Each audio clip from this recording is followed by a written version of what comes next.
I'd like to introduce Jack's sessions on Unbreaking the iPhone, Bootchain Reversal, SEP Sabotage, and the iOS Kernel Frontier. Over to you, Jack. Thanks so much.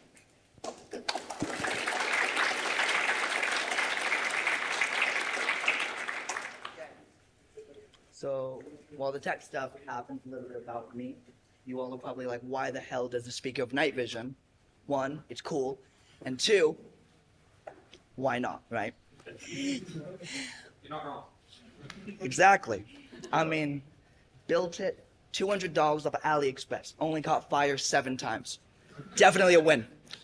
Okay, so my talk is probably not going to be a normal one, right? It's going to have slides, yes, of course, but it's going to have memes, because memes are great at social currency exchanges, right?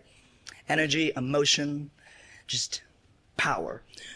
Apart from that, also to not bore y'all, I'm doing some demos. Now, Wi-Fi's a bit spotty, so bear with me, but I do have some backups if they choose to fail. Although it is Corellium, so it's probably gonna fail. Okay, yep. Okay. Okay, yep. This should be good. All right. So, welcome everybody to my talk, Unbreaking the iPhone. I am the one and only Jack Sessions. And yeah, let's get started. All right, so what is this talk? Okay, fundamentally, this talk is a live iOS demo talk. There's gonna be 6 in total. Depending on time, I have up to 12. It's gonna have a bunch of memes, logs, and kernel panics, because that's a whole bunch of fun. And I'm also going to be demoing something that's not really talked about in the iOS space. It's a chance to see persistence actually explained, and also Watch Dogs cosplay. Like, I gotta represent. Apart from that, it's gonna be interactive, so you are absolutely free to heckle me. I do have a soundboard, so, you know, do your best. Alright, so what this talk is not a polished corporate deck with 180 slides. Y'all would go to sleep. It is not a jailbreak walkthrough, go to nullcon. It is not an all exploits revealed. I mean, I gotta still have a job after this. And then, apart from that, it's not a quiet academic lecture because it's full of memes. So, firstly, I'd like to take a moment to thank my sponsor. It's with great privilege that we are sponsored by Nobody. Okay. See, I got you.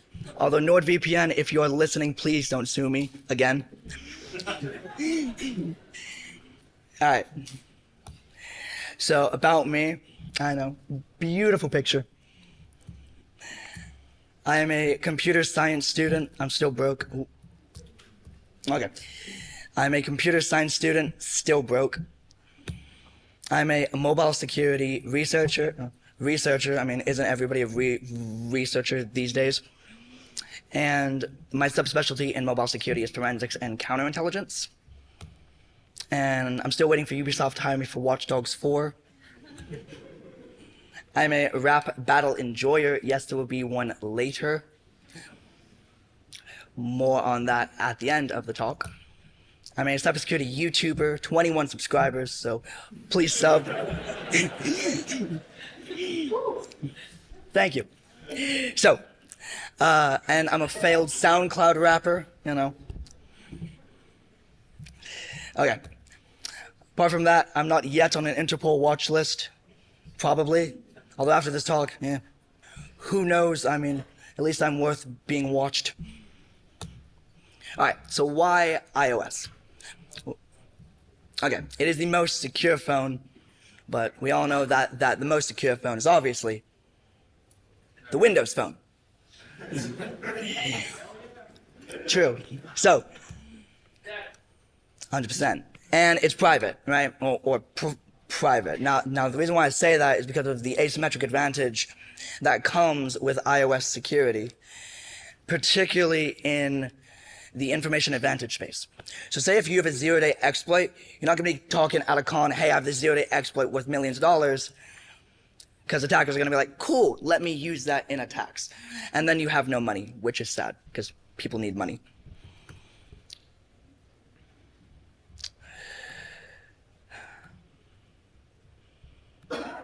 Okay.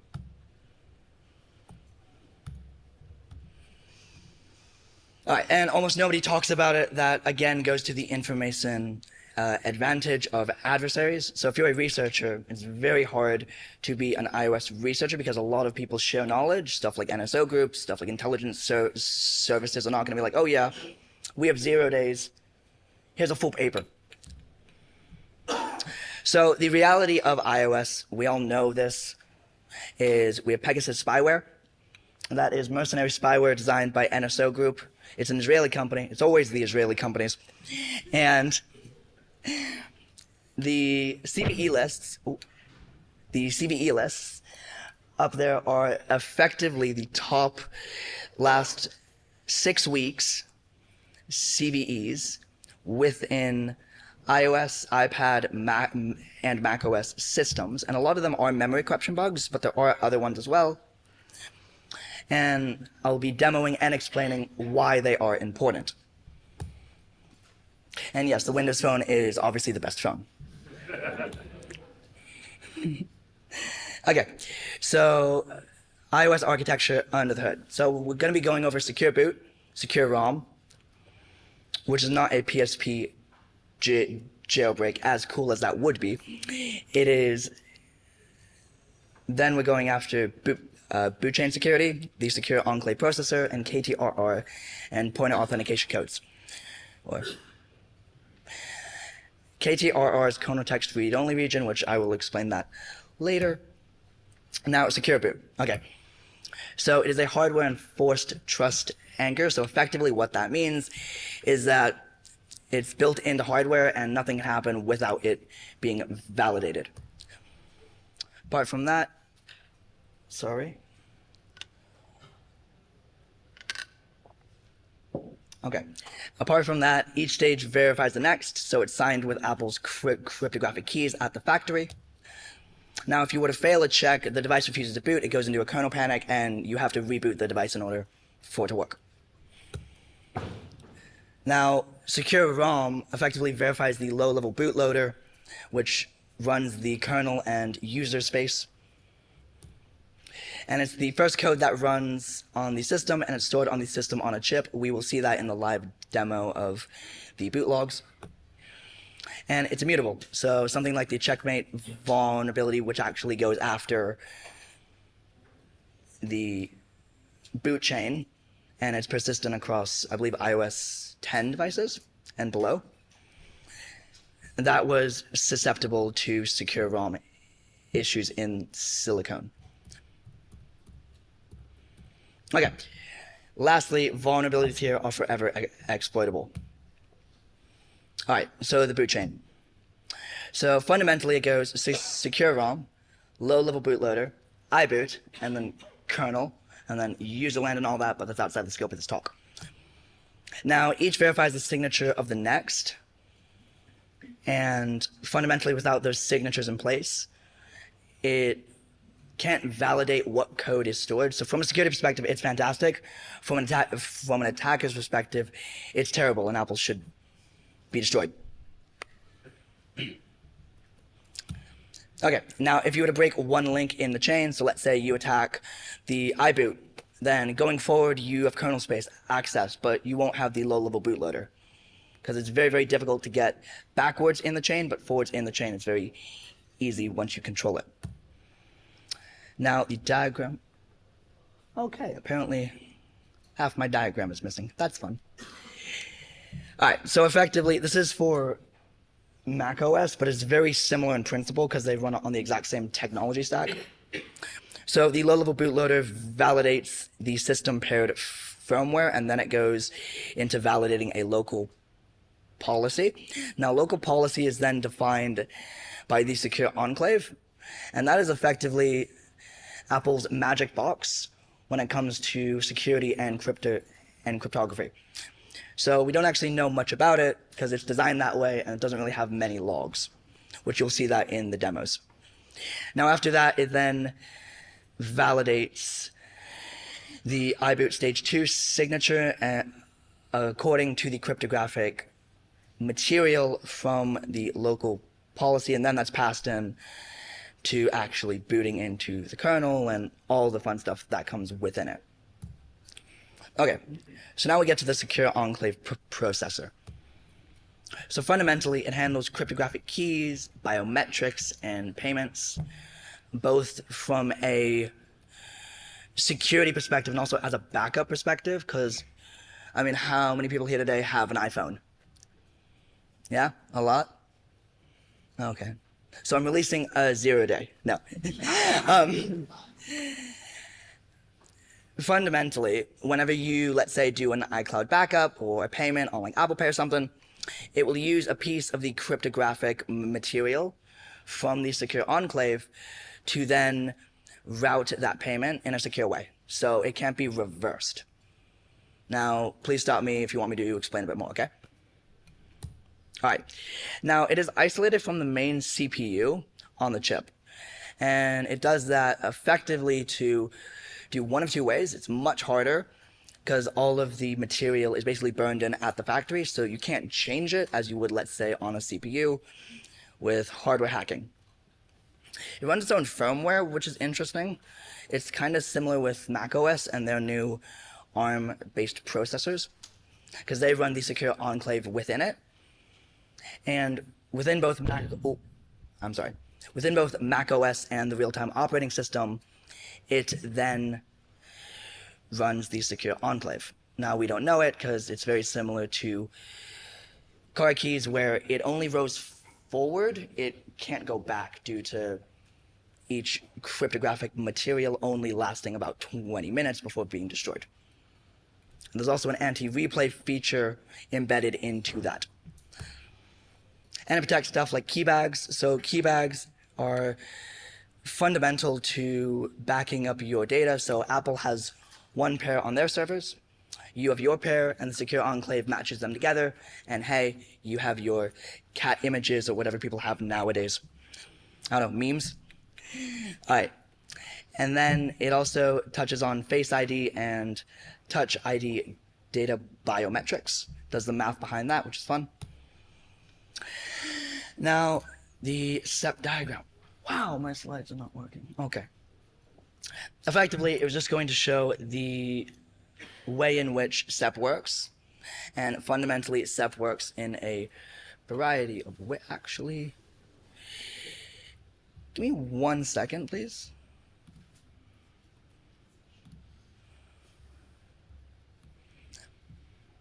I planned this.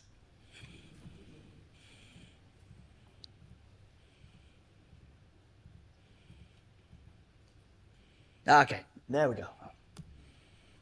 Thank God to whoever one of my friends said to have a backup. Okay, sweet. So the SEP demo. Now, let me zoom in. Can y'all see? Yes? All right, great. Okay. So effectively, we have the NAND flash storage, which is like the storage chip on devices. That then goes to the flash controller. Now, the flash controller runs on the boot cycle, and that then goes into the AES cryptographic engine. And it's then managed by the application processor, which is a daemon service running in iOS and on iOS devices. That then does the math behind moving all that cryptographic object to the memory protection engine. That then moves into the secure enclave processor, and then it does the math behind it and then sends it out again. Now, issue with the secure enclave is, like I said, it is a system on a chip, so it's very, very difficult to actually get data from it because it's designed to not really give logs unless you're on a jailbroken device, which I am, and I'll show in the demo. And at the very bottom here, you can see in the green space, you have the secure non-volatile storage, meaning that literally can never be changed. Once it's set, it is set.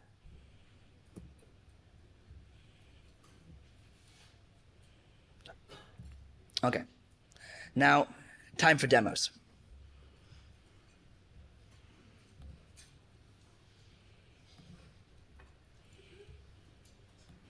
Now, we are now using the best operating system known to man, Among Us OS. Because SEP logs are sus. Alright. So fundamentally, let me get here. Okay, iOS demo. Okay.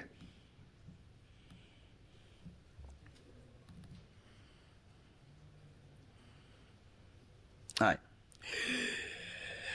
So this only has about 80,000 lines of code, so quite easy, like we can breeze past this. But effectively, I believe it's on line 202.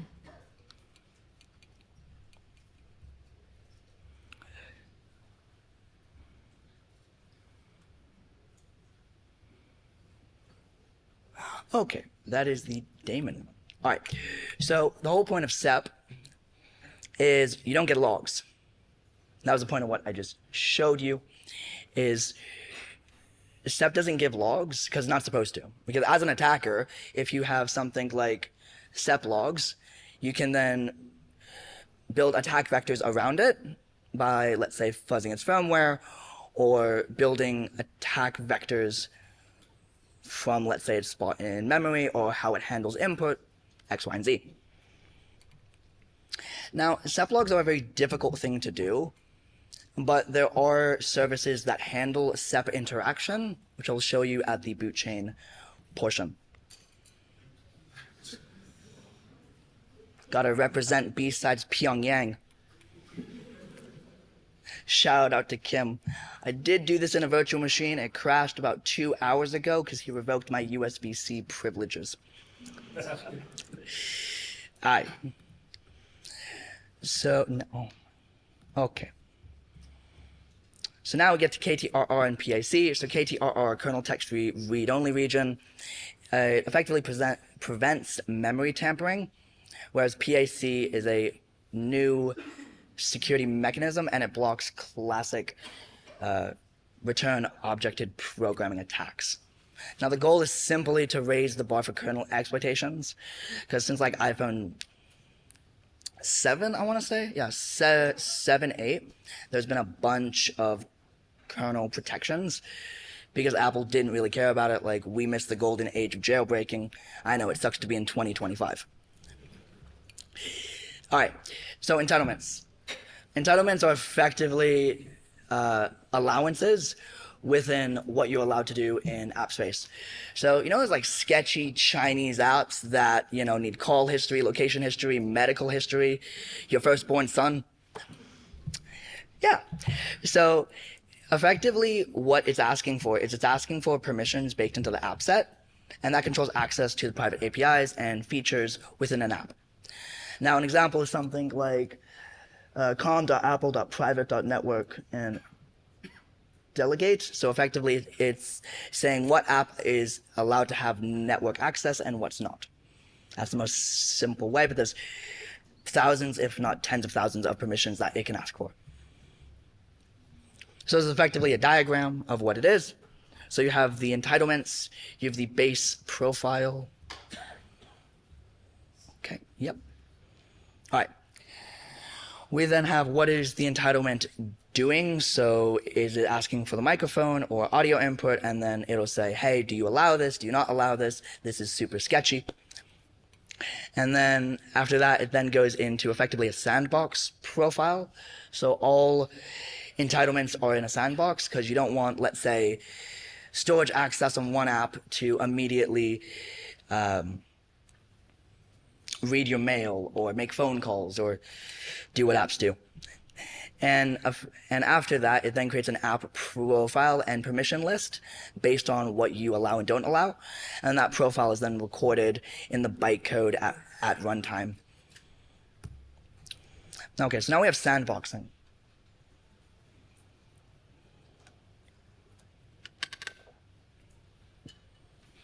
All right.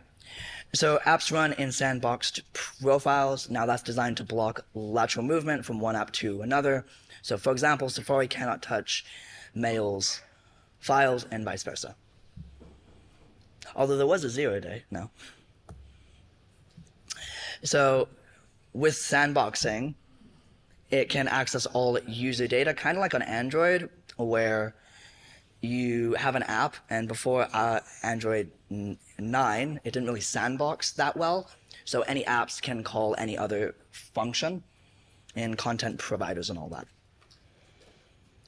So with unrestricted access to the app sandbox, you are allowed all system resources, so you can read and write storage, make calls, do pretty much whatever you want. It's effectively a persistence mechanism as well. Now, with the sandboxing, it has unrestricted access within what you define. It is also used to segment user profiles, and it lowers the demand for other system resources. All right, so code signing. So every binary that is on a device, so let's say an app or music or whatever, has to be signed by Apple. Otherwise, it will not run unless you have a jailbroken device. Now, each binary is signed and enforced by what's called the AMFI, or the Apple Mobile File Integrity daemon. Now, the use case of that daemon is simply to say, hey, you can't run malware.exe, because that's suspicious, and also exe files don't work. But however, jailbreaks do patch the AMFI to run unsigned code. So it's a lot. Oh wow. Oh, okay. So this is on Mac OS, but I will kind of direct your attention to this side of the screen. So whenever you're building an app, you then convert it to the Apple App Store. That then goes past security reviews. It then gets signed by Apple's cryptographic keys, and then it's allowed to then make its way onto an IPA build or an iPhone packaged application. After that, you then have provisioning profiles, so what it can and can't do, and you then can have a developer certificate to then license whatever app you're building. I recommend a VPN, because it seems like everybody has a VPN now. And once that is verified and installed on the iPhone device, your iPhone communicates with the developer's certificate, and you both share key material to then secure the application, and then it runs. All right, so now we're going to be using a demo on the North Korean operating system.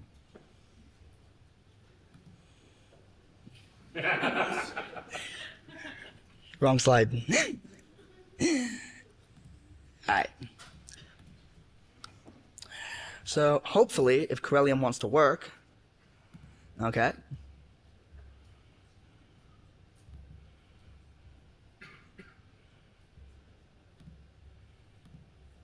Kernel, alright.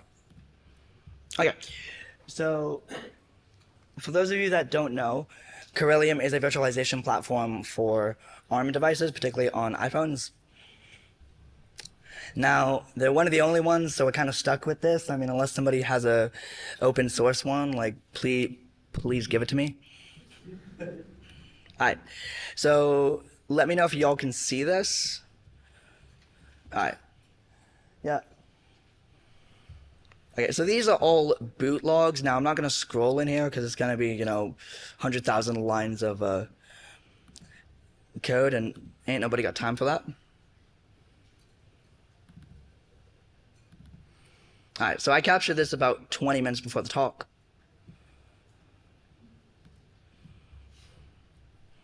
And we have very interesting stuff within here. So let me just zoom into it a little bit. All right. So this is a boot log in iOS. So every time you reboot a phone, call it, do whatever, it will do this entire script. Now, there's some really cool things. One of them is launching the daemon configuration service. So what that is what it will run and what won't run. That is designed by Apple when it boots. We then have the OS environment. We then have RAM disk. That is outside the scope of this talk, because Generally, in a jailbreak, you want to control RAM disk because that is part of the boot chain in order to effectively get control of, well, the volatile memory within the iOS device.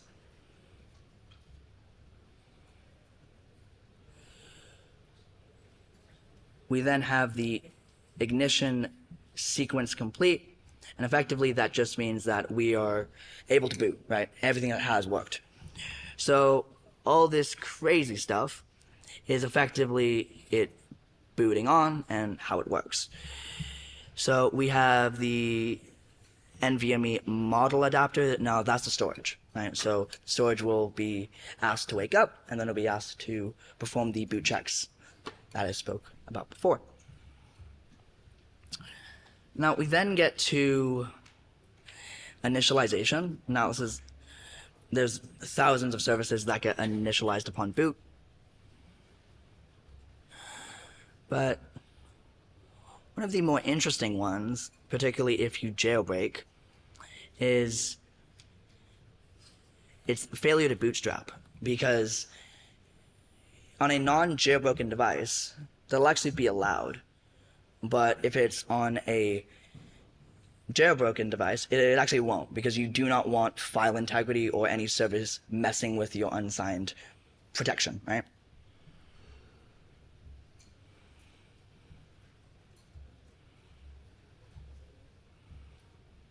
So this right here is the Bluetooth module that is getting called up, and it's a PCIe driver on Bluetooth. That is a separate chip.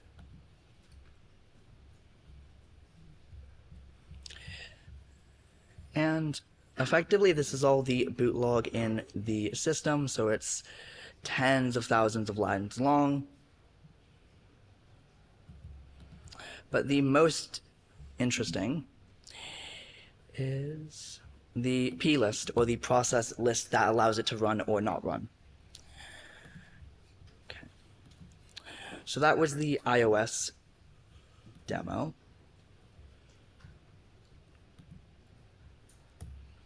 Now we get to reversing Apple's locks. So fuse locks are fundamentally hardware enforceable bits that are programmed in the factory, and they are able to work or not work as boot flags.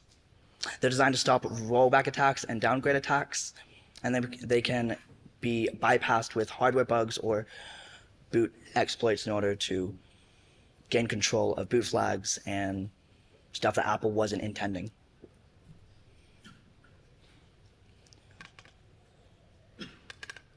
So one example of that is Checkmate, where it was once in silicone, so once it was found, it can never be changed. Now, this is an example where there's programmable bits, if we zoom in, but we can't, where Apple purposely burns a section of the chip to set one flag or another. Now we get to kernel level attacks. So we have GPU drivers, and they're a very huge, complex, and highly privileged attack surface. And if you're able to get that attack vector, you then have stuff like memory corruption and kernel read-write access automatically. Now historically it's been chained into persistence. And yes, it does actually take that long for an exploit to work. Believe me, I've tried. Now, okay, we then get to baseband and radio stack exploits. So baseband runs on its own real-time operating system, and it's often neglected because it's way too difficult. And security researchers mainly focus on memory corruption because it's the easiest. But when it comes to the attack surface, stuff like SMS, Wi-Fi, LTE, and Bluetooth, if you were to get access to that attack vector, you own the phone. You don't need storage.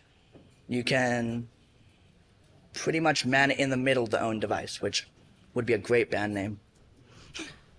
Now, after you then compromise that, you can then pivot into kernel space via, let's say, a sandbox escape or a variety of other means.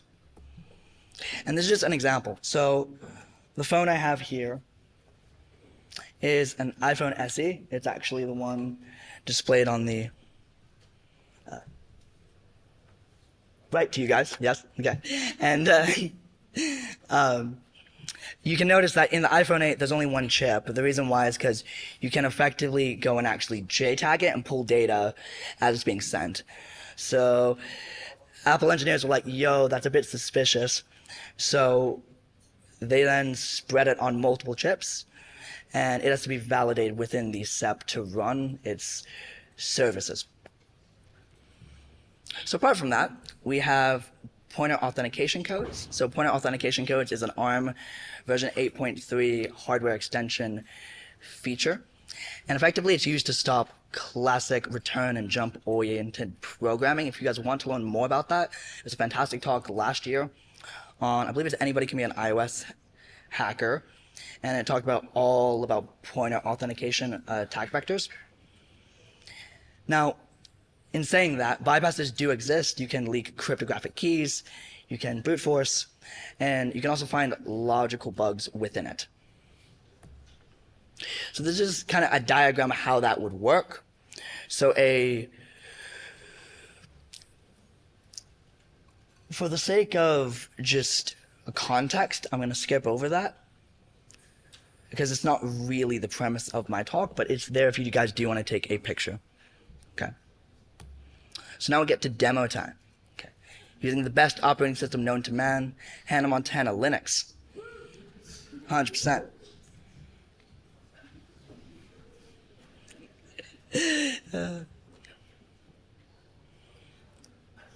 Now Hannah Montana is apparently a communist.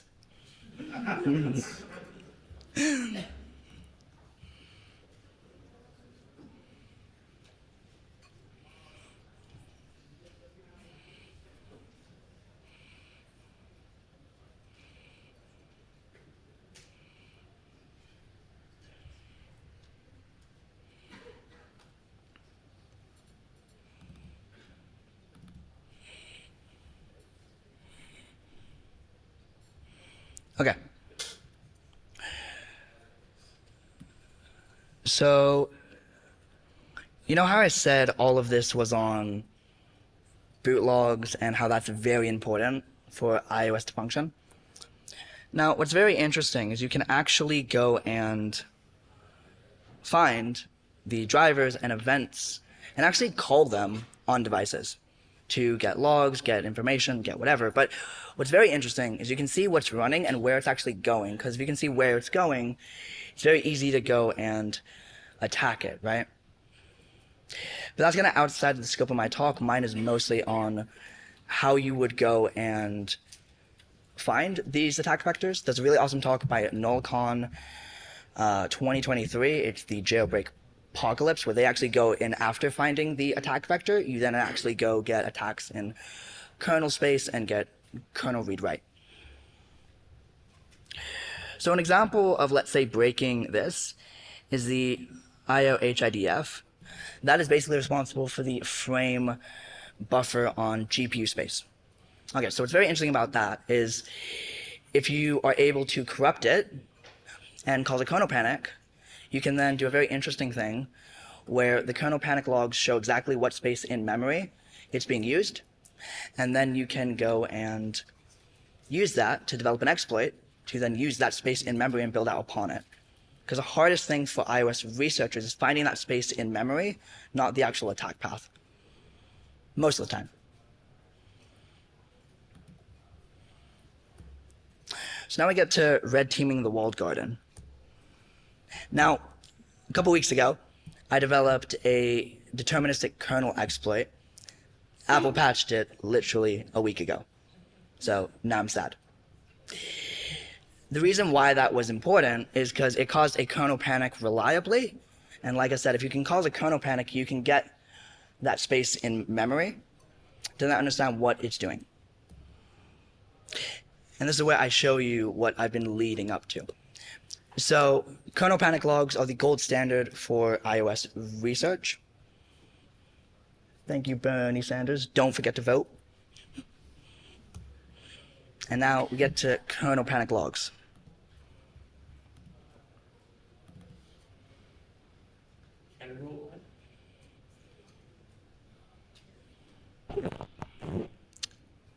I planned that, yes.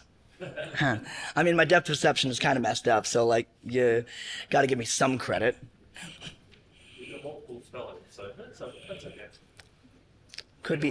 It could be Icelandic. All right, so this is where it's very interesting when it comes to kernel text logs. Yes, don't save. All right, so these right here are spaces in memory addresses. Now, if you can reliably cause a kernel exploit, you can find these memory addresses and always say, at this address, start this action, and you can then cause this corruption attack to happen, or really whatever you want. Now, what's very interesting is a lot of kernel panic logs will actually include where it was, the kernel, the UUID, which is the device kernel identifier, as well as the iBoot version, which is good to see if there's any vulnerabilities that can be used. You then have time and zone information. This is the gold standard for attackers. The reason why is if you have the zone map, because effectively memory is managed in blocks or zones, you can then go into that zone, cause a corruption, and then always return to that if you have the same repeatable action. You then have the CPU cores and their spaces in memory. You then go into the thread count, so what action was it performing when it died. You then get into all the drivers, so you have USB-C, USB devices.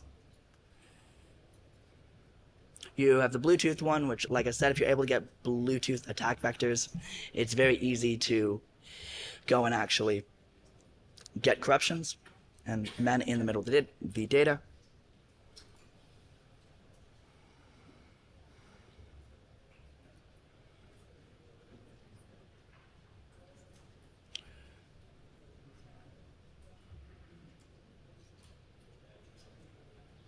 Alright, so this is cool. This is the mobile function manager right here.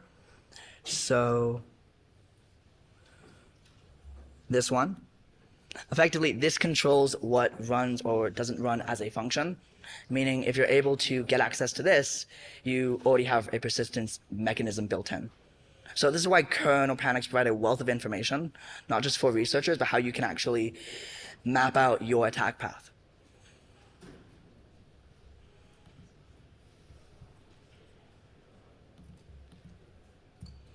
All right, so now we get to practical paths to persistent surveillance. So it's kind of the holy grail in iOS security.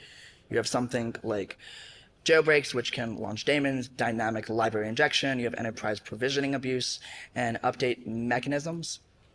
And the goal is to simply maintain a foothold without triggering user suspicion. Now let's look at a demo.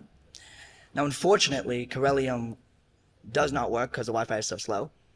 But I do have a real-life persistence mechanism in XML that if you have an iPhone right now, you can literally take a screenshot, run it as an app, and you'll now have persistence.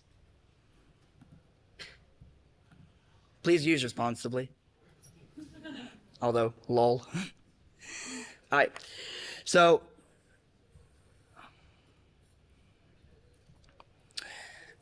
every daemon that runs has to be in XML. So generally you have the encoding, that's not important. You then have the plist or the process tree in Apple devices. And you can then effectively run as whatever you want.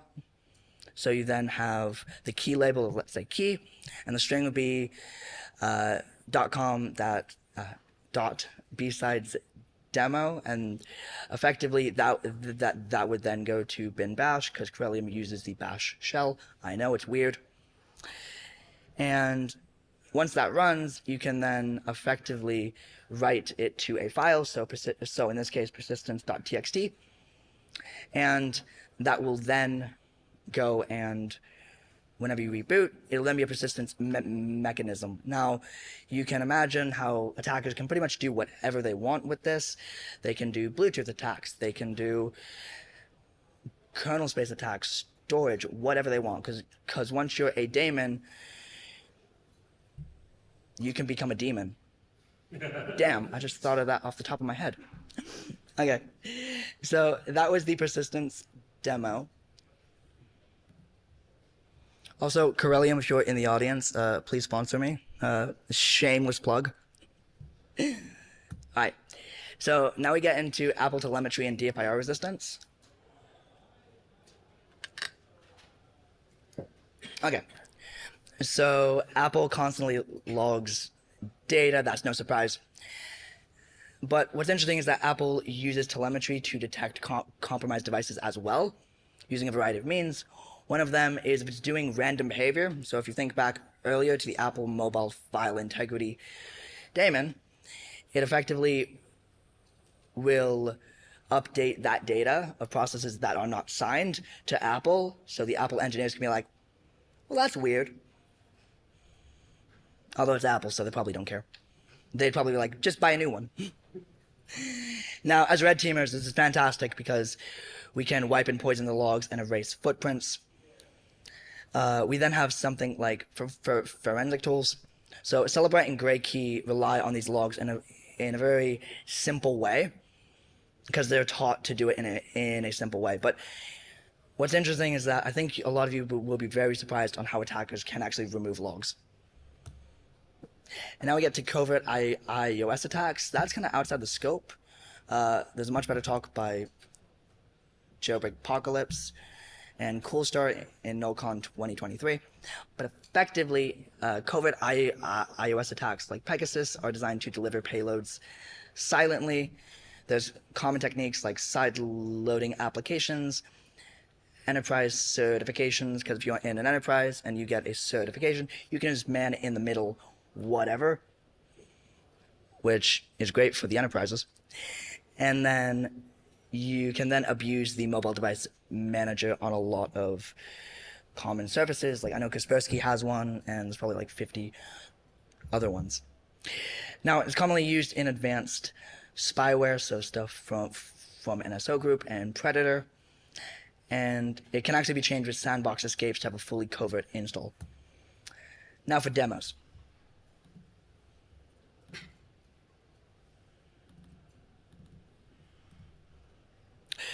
So what I was doing here, I was just echoing the system log file, and then that then wrote to it using cat, hello BSides, so hello BSides.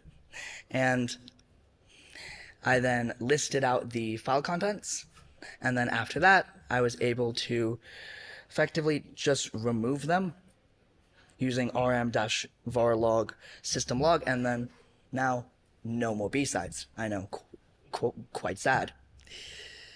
Okay. We now get to the future outlook. So the comedic timing there was not great, but what I find interesting about iOS research is that you won't find a lot of speakers talking about it because of the asymmetric disadvantage it puts them at. Fundamentally because Apple's a very cutthroat ecosystem versus something like Android, where it's open source. You can pretty much do whatever you want. If you're running something like iOS security, it's very, very difficult to actually go and use it properly and not give away information or intelligence. So how can we actually become better researchers? Fundamentally, we need to try to break into SEP because it's isolated, it's mysterious, and it's critical. You can fuzz its firmware. That's probably the safest way to do it without hardware hacking, because we all probably don't have $1 million to spend on iPhone boards. Although there is credit card fraud. The easiest way is probably Corellium, because you can emulate and build testbed OSs. I'm actually speaking to them about maybe implementing that, so fingers crossed. We then have the bug bounty blues with Apple, because it wouldn't be complete without mentioning their fantastic bounty program. So it does exist. It's slow. The average payout time is roughly 4 to 5 months from initial report to payout, if they even choose to pay out at all. Now, a lot of researchers have been burned by bad communication, and as a result, a lot of vulnerabilities go private, or they're hoarded by 3- and 4-letter security agencies. We are in Canberra after all. And defenders are left behind. Although they're Apple, so, kind of deserve it. And fundamentally, the real target is iOS and the framing around it being the most secure device. It's really not. It's just the most closed source, right? We've seen this time and time again with stuff that is secure, when in reality, it's absolutely not. It's obscure. Huh? It's obscure, not secure. Security by obscurity. Yes. Also known as propaganda. So, Android, like I said, it's a lot more open source. To put things into perspective, around 70% of bug hunters on web, around probably 20 to 25 now, according to Bug Crowd last year, is around mobile security. About 80% of those are on Android. 1% is on the Windows phone, so we're still going strong. And the rest is on iOS. Now, simplest solution, become a nation state and develop your own spyware for the memes. Or join a spyware crew. I mean, that's always another option if this doesn't work out. Now, how can you join the fight? Okay, so there's jailbroken iPhones. That can be your first lab. We then have stuff like Kernel and Docker OS X. It's a GitHub project completely free for security research. You can emulate a macOS device completely on Windows, and it'll be kind of the next step in the evolution of what you are doing. You then have iOS static and dynamic app analysis. If you're a broke college student like me and you need money, you can then get into reversing entitlements and sandbox profiles. You can also learn, share, and meme with the community. And also, don't forget to collab, because this community is built on a process of guildmanship and a master-apprentice dynamic. So at the end of the day, we can all become the master if we just reach out. And memes. So my hope, fundamentally, is for enough web security researchers to be converted into iOS security researchers. Choose the dark side, please. We need more. So that's been Unbreaking the iPhone. Remember, it's not unhackable, it just needs more rebels. By Jack Sessions. Also, this will be on YouTube, so I'm legally required. You must subscribe. Now, okay, at the very end, I've decided to do a PSP rap. Hopefully, audio should work. Hopefully. Either way, win, lose, or draw, I become a meme, and memes get remembered. At least that's what I tell myself. Alright.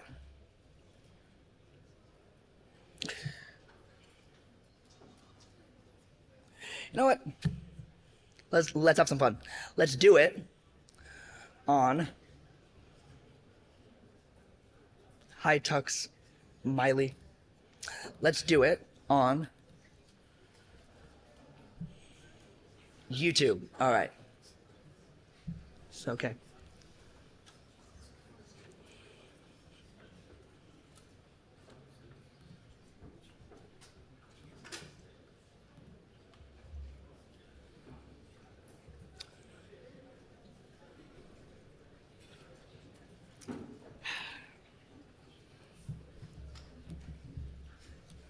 Again, part of the meme. Yeah, 100%.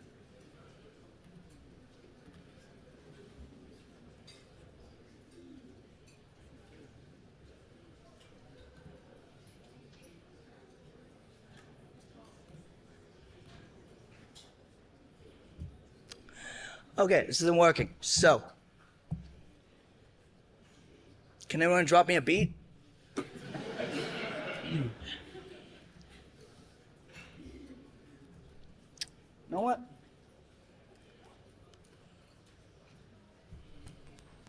I knew a device from 2004 would come in handy.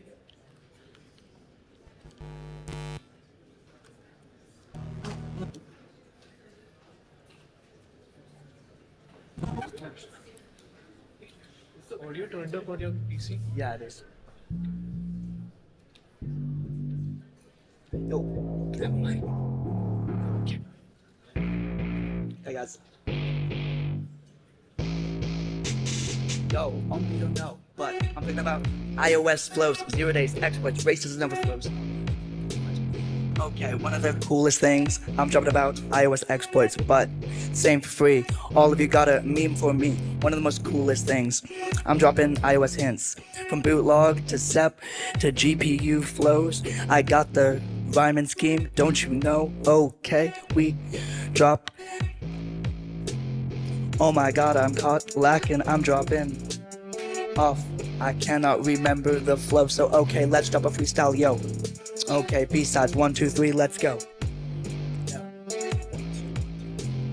Okay, I'm 21, but everyone says, yo, you're done. Oh my god, you got no flow. But I'm like, hold up, yo, dropping iOS 0 days on the pay. Why? Cause I'm living off no pay. B. Okay, it's good. So, it's the most, thank you, most scuffed rap ever. Okay, alright guys. Yo, I'm not done. It's okay, yo. Dual core, I wanna shout them out. Rap battle, right now, right here. Because, you know, you're so old school, man. This ain't no Watch Dogs 2. You're like a 1994 Nokia ringtone. You like a, man, you got dial-up flow. Don't you know? Man, no one cares about dual core. I'm the new core, man. The best core. iOS GPU attacks on the floor. Like baseband, Bluetooth, and 0-day backdoors. Hashtag NNSO group. Alright. Yo, so BSides, if you're messing with this, just make some noise. And remember, memes are awesome.